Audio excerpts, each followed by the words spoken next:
When I did my graduate studies at the Middle East Institute at Columbia University's School of International Affairs, I took many courses on the question of the Middle East conflict.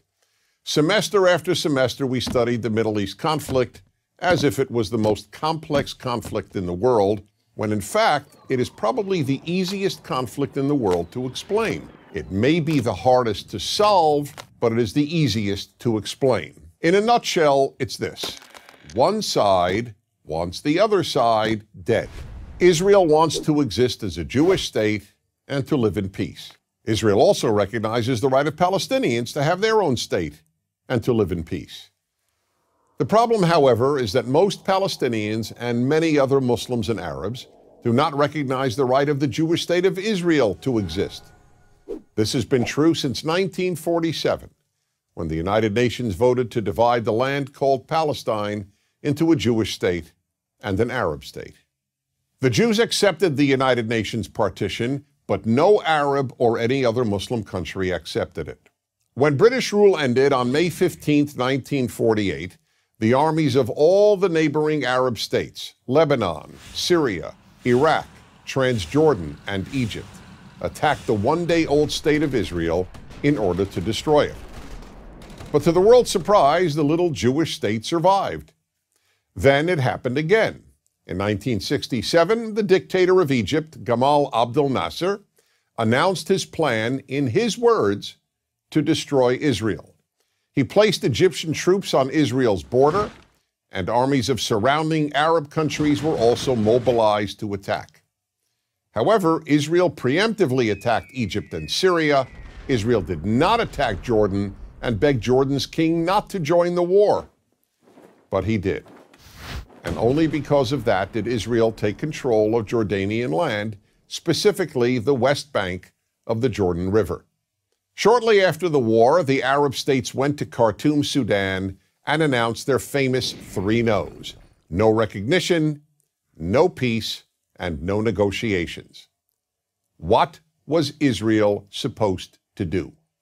Well, one thing Israel did a little more than a decade later in 1978 was to give the entire Sinai Peninsula, an area of land bigger than Israel itself and with oil, back to Egypt, because Egypt, under new leadership, signed a peace agreement with Israel.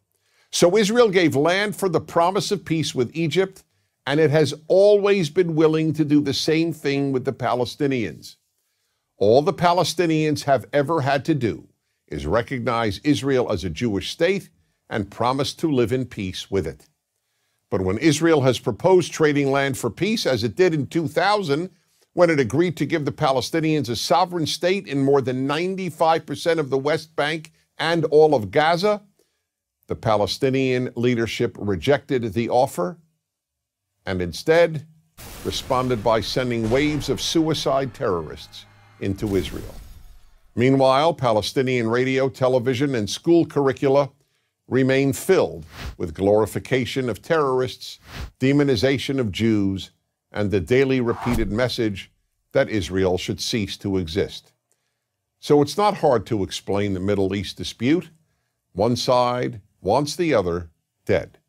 The motto of Hamas, the Palestinian rulers of Gaza, is, "We love death as much as the Jews love life." There are 22 Arab states in the world, stretching from the Atlantic Ocean to the Indian Ocean. There is one Jewish state in the world, and it is about the size of New Jersey. In fact, tiny El Salvador is larger than Israel. Finally, think about these two questions. If tomorrow Israel laid down its arms and announced, "We will fight no more," what would happen?